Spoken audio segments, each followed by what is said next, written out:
राम राम दोस्तों। आज की हमारी कहानी है ठंडी रोटी। कहानी पसंद आए तो वीडियो को लाइक और चैनल को ज़रूर सब्सक्राइब करें। एक लड़का था, माँ ने उसका विवाह कर दिया, पर वह कुछ कमाता नहीं था। माँ जब भी उसे रोटी परोसती थी तब वह कहती कि बेटा ठंडी रोटी खा लो। लड़के की समझ में नहीं आया कि माँ ऐसा क्यों कहती है। फिर भी वह चुप रहा। एक दिन माँ किसी काम से बाहर गई तो जाते समय अपनी बहू उस लड़के की पत्नी को कह गई कि जब लड़का आए तो उस रोटी परोस देना और रोटी परोस कर कहना कि ठंडी रोटी खा लो। तो उसने अपने पति से वैसा ही कह दिया तो वह चिढ़ गया कि माँ तो कहती ही है और तू भी कहना सीख गई। वह अपनी स्त्री से बोला कि बता रोटी ठंडी कैसे हुई। रोटी भी गर्म है, दाल साग भी गर्म है, फिर ठंडी रोटी कैसे कहती है।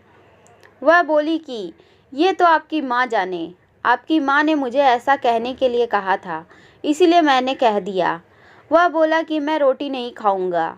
माँ तो कहती ही थी, तू भी सीख गई। माँ घर आई तो उसने अब बहू से पूछ लिया कि क्या लड़के ने भोजन कर लिया। वह बोली कि उन्होंने तो भोजन नहीं किया, उल्टा नाराज हो गए।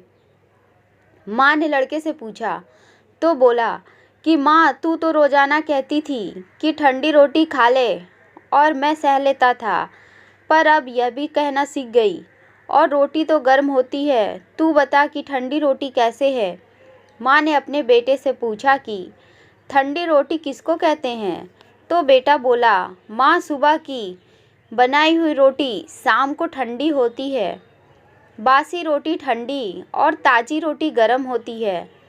माँ ने कहा, बेटा अब तू विचार करके देख, तेरे बाप की जो कमाई है वह ठंडी और बासी रोटी है। गरम ताज़ी रोटी तो तब होगी जब तो खुद काम करेगा। लड़का समझ गया और माँ से बोला कि अब मैं खुद कमा लूँगा और गरम रोटी खाऊँगा। इस कहानी से यह शिक्षा मिलती है कि विवाह होने के बाद ठंडी रोटी नहीं खानी चाहिए, अपनी कमाई की रोटी खानी चाहिए। इसीलिए विवाह तभी करना चाहिए जब स्त्री का और बच्चों का पालन पोषण करने की ताकत हो। ताकत ना हो तो विवाह नहीं करना चाहिए। दोस्तों, अगर यह कहानी आपको अच्छी लगी हो तो लाइक और सब्सक्राइब करना ना भूलें। कहानी सुनने के लिए बहुत धन्यवाद।